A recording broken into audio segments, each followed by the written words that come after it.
You know the drill by now. I'm trying to get Notts County from the National League to the Premier League while only signing players from other East Midlands clubs. There's no youth academy either, just to make things a little bit harder. We've now had 3 successful seasons with the Magpies. In Season 1, we became champions of the National League. In Season 2, we scraped a League 2 third place finish on the last day before winning the playoff final in Season 3.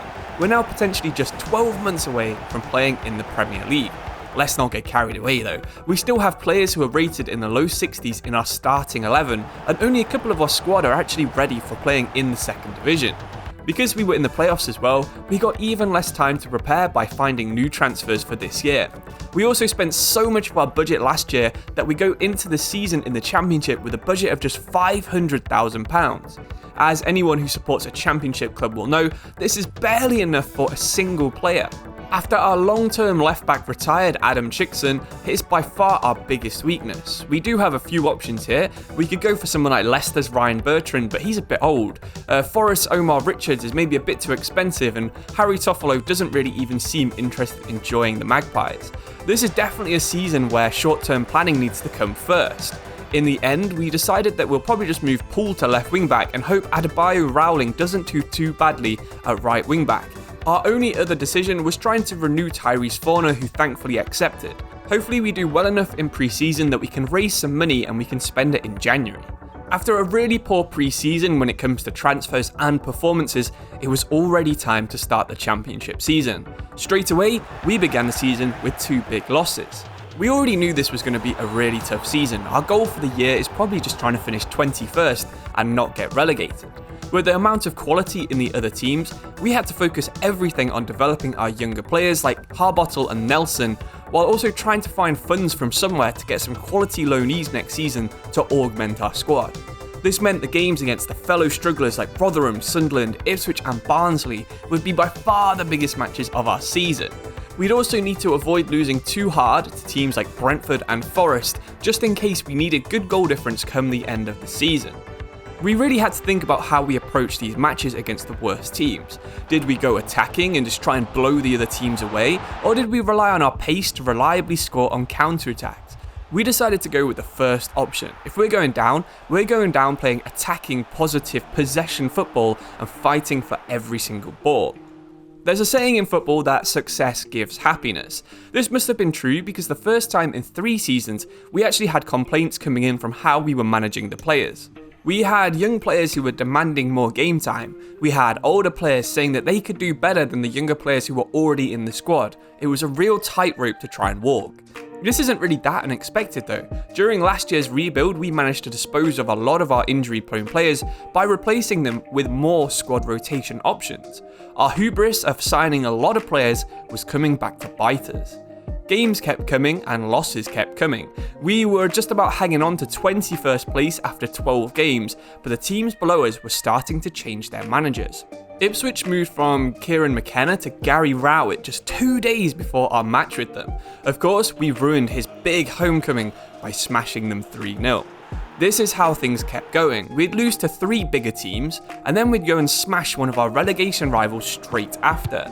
Our lower league players had way more fight in them than all of these other teams that were full of ex-Premier League flops. Our biggest game in the first half of the season was also the shortest away game in English football. We travelled a whopping 270 metres to play Forest at the City Ground, but they were too strong, both physically and technically, for us to compete, so we walked home with the loss. After our success in signing players in January last year, we thought we'd try and repeat it again this year. We weren't really that sure where we needed to invest in though. We thought players like Harbottle and Nelson would be struggling in the Championship, but they keep developing and they're actually playing quite well. As they seize their opportunity to make an impact on the team, it's clear that the league is maybe a step too far for the likes of John Bostock, Bishop and Palmer. The main problem is though, players in these areas are way too expensive, as all the other East Midlands clubs don't really have anyone in this bracket. All the available players are either worse than Bostock or better than Forner, which makes them either way too bad or way too expensive.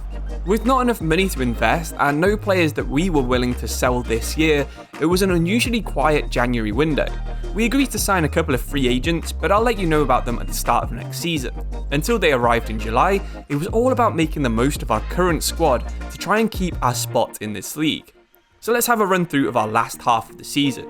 We played Ipswich and Sunderland in February. The Ipswich game was surprisingly calm. We had most of the ball and we did end up winning this one 1-0.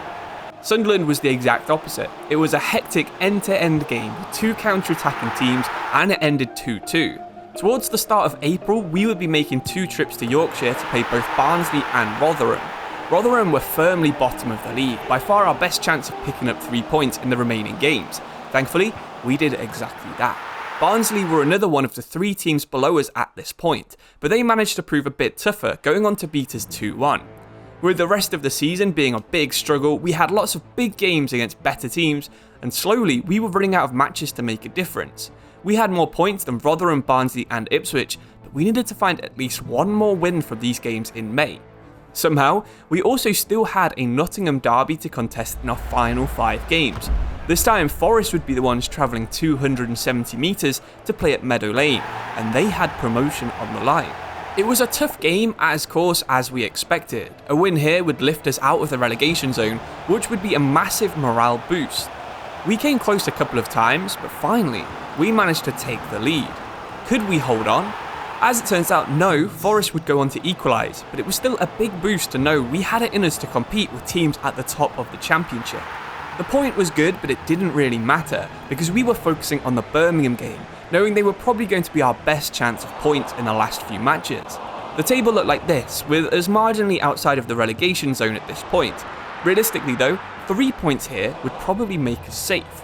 As always, we went into the game looking for a win. Parsons and Heath had turned into 2 top quality championship players already, and they were basically carrying our team despite just being 21 years old. It was yet another game where we kept making good chances, but also kept wasting them. Our goalkeeper Jordan Smith would make a few top class saves at the other end, keeping us in the game, but Notts had kept pushing and pushing, knowing all we needed now was a late goal to try and secure the 3 points, and they were 3 points that would probably secure our place in the division.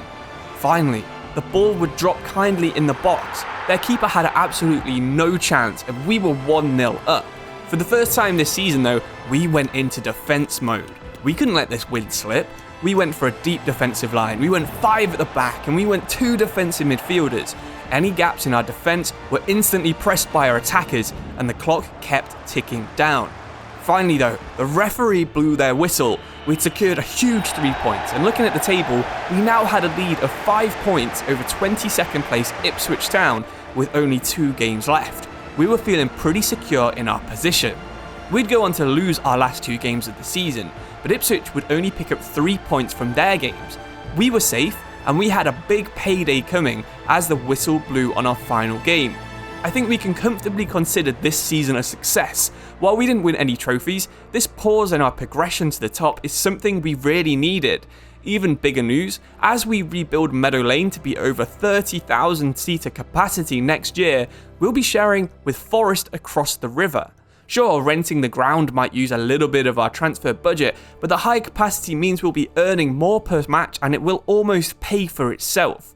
The club continues to strive for this promotion, this final win, this final push, so this season will be full of valuable experiences and lessons learned. Hopefully you'll be back to see Luke Williams and the boys make a push for the top half of the championship, because believe me, our squad will look a lot different by the end of next season. If you'd like to see some career mode content made by me, check out my 7-episode playlist on screen where I try and win a tournament on every single continent. I think you'll really enjoy it and hopefully you enjoyed this video. Thanks for watching, cheers and goodbye.